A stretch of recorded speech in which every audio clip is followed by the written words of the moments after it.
李浩曾经贪生怕死，经历了漫长的岁月，终于迎来了一场死亡的终结。在地陨之战中，他为朱雀女帝白许拼命，最终与她一同陨灭。可在这一刻，死却成了一种解脱，一种荣耀。然而，死亡并没有终极他的命运。李浩猛然睁开眼，剧烈的喘息几次，四周熟悉的景象让他震惊。眼前是他高中时的场景，曾经为了表白冷冰而慌乱的校园。我没死，这难道是重生了吗？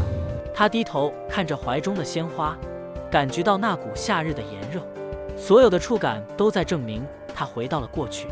李浩的目光落在了那位让他刻骨铭心的女人身上，冷冰。她依然美丽至极，18岁的她更加清纯，依旧是无数男生的梦中情人。李浩，你闹够了吗？李浩心中翻了个白眼，回忆起曾经的自己，那个为了他而甘愿低下头的傻子。果然是这句话，还是那副冷冰的模样。上辈子他觉醒了 S7 神印，一路登上了巅峰，成为了5印神将，而我只不过是一个微不足道的3印神师。你也太自恋了吧！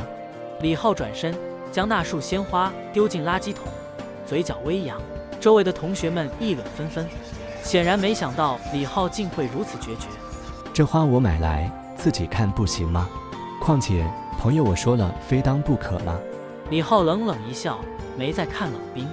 他知道未来的自己将不会再是那个舔狗。就在这时，张腾飞出现在他们面前。张腾飞，冷冰的狂热追求者，二人之间的争斗从未停止。李浩，你是不是找死？我告诉过你，不要再缠着冷冰了。张腾飞一拳挥来，速度极快。李浩面无表情，丝毫不慌张。他已经不再是过去那个懦弱的少年。张腾飞的拳头迅猛如风，然而李浩仅仅侧身一闪，轻松避开了这致命一击。浩快速反击，一个转身肘击将张腾飞击飞，场面瞬间寂静，周围的学生目瞪口呆，没人预料到李浩竟能如此强势反击。真手呀！我李浩重生了！张腾飞摔倒在地，场面充满震惊。冷冰也愣住了，没想到李浩竟然有如此反应。